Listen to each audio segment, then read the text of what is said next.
Peter today is going to be talking about how globalization can be governed, and you will see that he's going to talk about both COVID-19 and climate change, and a bit of a compare and contrast. So without further ado, thank you very much for joining us, Peter, and I'll turn it over to you. Well, thank you, Chris. It's a great pleasure to have been invited here. It's funny to say here. I mean, here I am sitting at a screen in my office in rural Nova Scotia. I think you can tell from Chris's introduction that my career has kind of made me a jack of all trades, and we all know that jacks of all trades are masters of none, so perhaps I have to apologize a little bit in the beginning of not being particularly expert in a traditional sense in what I'm going to discuss. And what I am going to discuss is the governance of globalization generally, and specifically toward the end of these introductory remarks in the cases of the COVID pandemic and climate change. Now, the theme that's going to be woven throughout what I have to say is the degree to which technology really is a primary driver of human affairs, and certainly among those affairs are the way that we choose to be governed. Some might, I suppose, call me a technological determinist. I don't obviously mean that technology is the only thing that drives human society, but I think it's fair to say that technology is at the root of most of the phenomena that trace back through human history. So let's get started. The first is pretty obvious, but it's worth spending a few minutes on, that technology and globalization are intimately intertwined, each feeding into the other, as you can see there. And by technology in this case, I'm not using it in its current form, you know, where people refer to technology just as iPhones and the internet and stuff like that. No, technology is obviously central to the human condition. And in the case of globalization, we're focusing mostly on the technologies of communication. Certainly it goes back as far as letter writing and includes radio, television, and obviously now the internet. Also the technologies of transportation, by which I really mean the movement of mass of people and goods around the world, whether through jet aircraft or giant container ships. And then finally, the technologies of energy have been absolutely crucial in enabling the other two.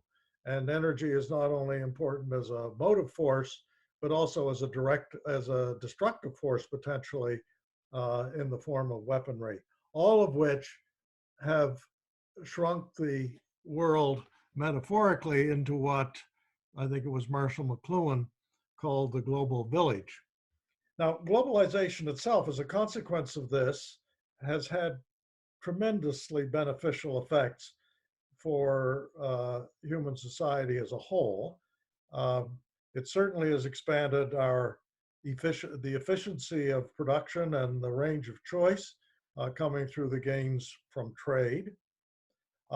It's had a remarkable impact in the last 20 years or so on the reduction of global poverty. Obviously not everywhere, but if you consider particularly what's happened just in China, but not only in China and many other what used to be called developing countries and now are called emerging, the degree of poverty reduction that really can be directly ascribed to the globalization phenomenon is just amazing. And all of this has led, I think it's fair to say, to a new era of human flourishing as a consequence of the globalization of education, the spread of technology into lives everywhere, and generally sufficient incomes that have changed the condition of most lives, not all by any means, from mere subsistence to a flourishing life that can take part in much of what the world has to offer. So that's the upside. Mind you, there's a downside, as there is to everything, and we've heard a lot about that. Globalization has displaced a lot of labor, and the consequences of that in the Western advanced countries are pretty obvious. It's certainly one of the roots of income inequality. It's caused social disruption in all kinds of places, and I think has had the unfortunate effect of diminishing cultural diversity, which is a shame. Uh, Terror, of course, itself has been globalized. So it's not that globalization is entirely responsible for wars among societies, but certainly the technologies that underlie it have been responsible for the damage. And then finally, what everyone focuses on these days is the degree to which globalization and economic development generally uh, uh, have disrupted the environment, potentially in ways now that threaten the resilience of the means of supporting human life. So the main point I want to make now, though, is that technology, through its effect on globalization, has increased the footprint of human activity well beyond the traditional boundaries of the nation state. So you see that spelled out on the side of the screen, where technology expands what I call the human footprint, and it's a footprint that's I guess familiar to all of us. It certainly expanded our cultural footprint through communications media that are global. It's certainly expanded our footprint in terms of the destructiveness of weaponry. It's expanded our footprint in terms of our impact, as I said a moment ago, on the natural environment, most dramatically and relevantly today through the generation of greenhouse gases. It's expanded our footprint through the global decentralization of so many forms of production. Anyway, this expanded footprint generates what economists would call spillovers, all kinds of externalities, some of them priced, some of them not. And it poses a challenge for governance, which at the end of the day is almost always and everywhere associated with trying to manage the negative spillovers and enhance the positive ones. Now the next picture on the right is just to remind ourselves that historically, and I'm going way back in history now, the city itself spanned sufficient geography that it could control and manage the primitive stages of technology early on. I mean, even before that, of course, you had individual tribes living in a hunter-gatherer state. But as technology advanced and its economic and its security implications spread, so did governance to roughly match it at the region or state or provincial level, and finally at the nation state level. The transition in many cases in the Western countries at least took place in the United States actually back in the late 1700s, and much of Europe and Canada in the 19th century. And now, of course, we have a planetary ring which has not yet been colonized by governance that would be comparable to the city, the region, and the nation. But nevertheless, the human footprint continues to expand well beyond the scope of the nation state. And at this point, these successive layers have stopped at that level of the nation state, but technology has not stopped at that level. So the picture we see here is that we need to evolve forms of governance that can manage the spillovers that develop and cross these jurisdictional boundaries as technology advances. So let's talk about the first, well, really the central dilemma that's created. And these would be what I'm calling global collective action dilemmas. And these are situations, as all collective action dilemmas are, where the incentives for individual behavior conflict with the welfare of some collective. And you might also call them incentive traps. They're situations where, in a sense, people have to be protected from themselves. Um, Probably the classic example that most of us will be familiar with is gone under the rubric of the tragedy of the commons, which was described in a famous article by Garrett Hardin back in 1968. The prisoner's dilemma in game theory is another example where the individually rational behavior doesn't find a collective optimum. Now, usually to deal with these, you require some supervening authority that can change the incentives that face individuals and alter them in such a way that they can lead to a collective improvement or hopefully an optimum. And in fact, a lot of the tough problems in public policy, in my experience and career, have collective action problems at their core. And I'm just going to describe for a moment one that I was very closely involved with back in the early 1980s, and that was trying to resolve the tragedy of the commons in the Atlantic offshore fishery. I was in that industry at the time. And the problem there was that as soon as the season would open for a particular fish quota, whether it was caught on the southern Grand Banks, let's say, all of the vessels would set to sea, catch as much as you could, as fast as you could before the quota was exhausted. Anybody who stayed in port, of course, would lose out because all the others would catch up to the quota before they pulled away from the dock. Now, this was terribly destructive. It created an incentive for each of the fishing companies to invest more and more in bigger and bigger and faster vessels, but there wasn't any more fish to catch because the government regulated the quotas. And so the industry was filling up with capital in a race that no one could win. But if you didn't invest in a bigger and more expensive vessel and a faster vessel, you, of course, would lose out. It had other terribly negative effects. It glutted plants, required them to size themselves for maximum capacity, and it glutted the market and had a terrible effect on prices.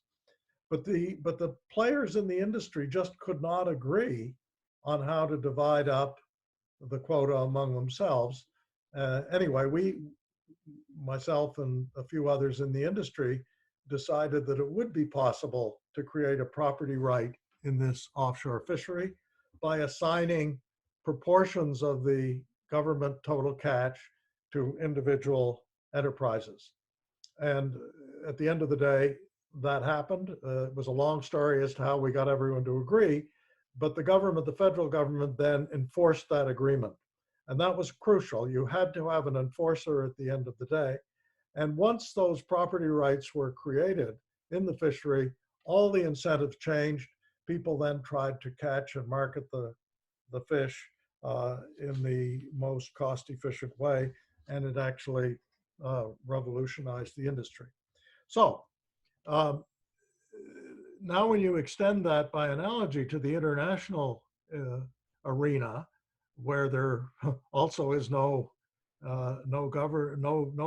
fixed governing structure for these collective action dilemmas, what do you find? Well, there's all kinds of cases that I'm calling here examples of regulatory anarchy. Overfishing here is not necessarily within the national 200-mile zone, but it's in the open high seas. It's been a terrible problem where there is no governance of the marine fishery outside national territorial limits. Another example, of course, are tax havens, jurisdictions that set themselves up to provide very low tax rates and encourage both individuals and corporations to locate. There's a whole lot of issues with setting standards, whether it's in accounting, whether it's in the performance of individual pieces of electronic equipment or what have you. And the issue here is that some players try to perhaps set a national standard themselves and monopolize the market. On the other hand, it is useful to have a standard once technology reaches a certain stage of maturity, because it obviously helps not to have 25 different plug shapes for a piece of electronic equipment. Trade protectionism is a very well-known example where the temptation is to adopt beggar thy neighbor policies to encourage your own producers at the expense of those in your trading partners. The ozone depletion problem is one that we all know and was sufficiently life-threatening that nations were able to get together and resolve that one through something called the Montreal Protocol. Well, the truth is, these are only 5, and I probably could have listed 50. And these are all cases where we have been able, through a voluntary agreement, basically among nation states, to evolve institutions to resolve the collective action dilemma in all of these cases, to greater or lesser degree. We know that it hasn't been totally resolved in the case of trade protectionism. Perhaps it has in the case of ozone, not in the case of tax havens, not yet quite in the case of overfishing. And where it hasn't been resolved, it's because there are strong state interests that ultimately cannot be brought to heel by these voluntary international agreements. And that's the crucial point, that the ways in which we have dealt with these kinds of situations internationally, the international anarchy, is through voluntary agreements, like the United Nations, the World Trade Organization, etc. But crucially, these are still all creatures of individual nation states, and the powerful ones always have an ability at the end of the day to break away and do things on their own. Having said all that, I think the world has done a pretty good job with the kind of issues that are there on the left-hand side. On the other hand, there's a set where the national interests are so opposed and so powerful, and the consequences are so significant that we have not yet been able to come to any kind of durable, dependable international agreement to deal with the collective action dilemmas that in fact can have existential consequences. Climate change, obviously, nuclear war. I mean, nuclear war, we at least have had a relatively stable situation, particularly when it was the US and Russia, called MAD, or mutually assured destruction. But that's becoming less and less stable as more and more states acquire weapons. Pandemic disease, we've now become, unfortunately, all too familiar with that one. Financial collapse, we averted the problem in 2008, but it has not been solved. Cyber war is still on the horizon, but with terribly destabilizing implications if it gets out of control. So these existential threats leave us with the still very much unresolved question of how and by whom shall the global commons finally be governed. So I want to talk about three models. The first one is really the status quo. It's a multipolar model. It's the one we're familiar with. It's got the UN and a whole, literally hundreds of international organizations and agreements. It also involves NGOs. It involves transnational business. It's I won't quite call it a mess, but it's a very complex situation that has evolved to deal with those situations where voluntary agreement was possible. The nation state dominance is preserved. As I mentioned in the last slide, there have been lots of successes, but the biggest threats, those existential ones of which there were examples on the previous slide, obviously remain unresolved. The second doesn't really have an official name yet, but it would be a sort of a bipolar hegemony involving the United States and China. This is not formal, of course, so the international structure of nation states and all this international machinery does remain formally intact. But this model really acknowledges what has become the de facto balance of power. There really are no two sources of state power in the world that come close to challenging those of the United States and China. And in fact, I think what we've seen through the rise of populist movements in the West, whether it's Trump or Brexit and many others, and the growing sovereign assertion of China, I think it's fair to say that the status quo multipolar model is being really severely challenged now. And the international world order, as we've known it since the end of the Second World War, I think has come under enormous stress, and I think probably will see more stress as time goes on.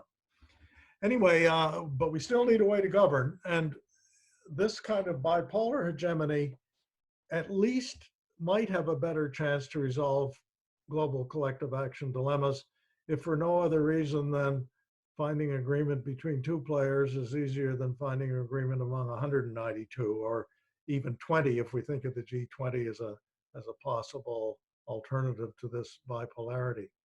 But of course, a dual hegemon like this is not something that makes other people who are not part of those two societies feel all that great, and ultimately there are obvious instabilities. So the third would be some global layer of government or a unipolar model. And it's important to realize that just as we looked at the growing layers of jurisdiction from the city through the region to the nation state, this global layer would have a limited set of jurisdictions, and those jurisdictions would be precisely circumscribed by what was necessary to solve really important and otherwise intractable global collective action problems. So we're not talking about a global layer of government that would manage Canada, much less the provinces or the cities. Now, the advantage of it, of course, it does address, in theory at least, the downsides of the multi and bipolar models above, but there are two huge dilemmas in coming to agreement on this sort of layer, outermost layer of governance.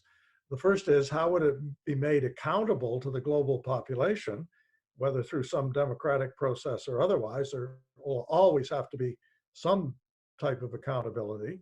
And then secondly, and probably even more serious, is what would ever motivate nation states to surrender and cede some of their sovereignty, and particularly what would motivate the powerful nation states, the US and China, and not only them. So those are two really critical issues that we'll come to. But just before we do that, I want to, and before we open it up for discussion, I want to come back to the things that are on everybody's mind, most immediately, obviously, COVID, and but also, if COVID weren't here, we'd be talking about climate change. So there are obvious similarities, but very significant differences between these two global challenges, both of which are mega collective action dilemmas. Now, what is similar is that they're both of global extent.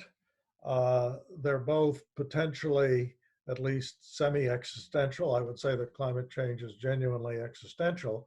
COVID may not be quite existential, but if it were a more lethal virus, it very easily could be. And another similarity is that I think each illustrates the evolution of the public and political attitude to these kinds of challenges. And I want to illustrate that with these 4 points, which we have seen played out in the case of COVID right before our eyes, literally over a period of 3 months. Whereas in the case of climate change, we've begun, but haven't gotten to the bottom of the list by any means.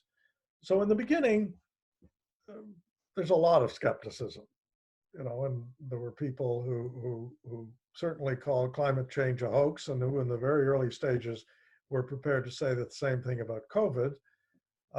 When it was clear that neither was a hoax, then, well, the threat's exaggerated. It's not really as bad as we've made it out to be, or at least there's so much uncertainty that we shouldn't get too excited. Uh, Now, in the case of COVID, we've graduated beyond that because it became quite clear that the threat really wasn't at all exaggerated. But the next reaction was, well, okay, a lot of people may get sick, some may die, but the cure would be worse than the disease. It's just simply too costly to act. And of course, eventually we got over that. And then every politician in the world basically said, well, we'll do whatever it takes. So we've seen played out that sequence in the case of COVID, as I said, in 3 months. In the case of climate change, we certainly got past the hoax. We probably are only about halfway through the threat is exaggerated evolution of attitude. And we really haven't come to grips with the cost or the nature of action, much less doing whatever it takes. So I want to talk now about what the fundamental differences are between these two. In the case of COVID, the threat is very clear and the urgency is palpable, obviously. Whereas in climate change, the threat is still highly uncertain. I mean, everybody has their theory, but even the modelers will acknowledge that there's a huge amount of uncertainty, and it magnifies exponentially as we go out toward 2100. In the case of COVID, national and global interests are reasonably aligned. They haven't been totally aligned, obviously. There's been a big battle over who can get the PPE quicker, the ventilators, or what have you. There's been some blaming as to who's really at fault, et cetera, et cetera. But there's no question that everybody's got a stake in having this thing controlled, and those stakes are pretty obvious to the publics in all of our countries. Whereas in the case of climate change, the national and global interests are in tension. There's certainly a temptation to be a free rider. I mean, even in the case of Canada, we know that within the nation, there's a tremendous tension in the interests of the oil producing provinces and the rest of the country. Now, in the case, because the threat is clear and urgent, you've got a situation where human psychology is really primed to act in the case of COVID, whereas in a threat that's decadal and highly uncertain, our psychology, our evolutionary psychology, is very ill-suited to act. I mean, to put it in economic terms, the discount rate of us as individuals is vastly greater than what might be the appropriate discount rate on the future for the species. And that's because as individuals, we die. So our horizon is inherently foreclosed, whereas for a species, we should be prepared to pay a lot more attention to the long-term future. Now, finally, the existing governance structures, I think in the case of COVID, are probably capable of responding. I mean, a lot of people are pretty discouraged about what they've seen, but I think we'll learn some lessons from that. And there's nothing in principle that says that some beefed up international governance, particularly on surveillance and reporting, and the sort of things that the WHO can oversee, mixed with quite a bit more intranational gearing up to make sure that we don't put ourselves at the mercy of global supply chains for medicines and protective equipment and things like that. Whereas in the case of climate change, I think the existing governance structures have been proven not to work. I think the first conference of the parties organized under the UN was 25 or 26 years ago. So we're 26 and counting. Emissions have continued to go up. So, you know, if I, I don't know, it was Einstein, but it's often ascribed to him that the definition of insanity is to keep doing the same thing and expecting a different result.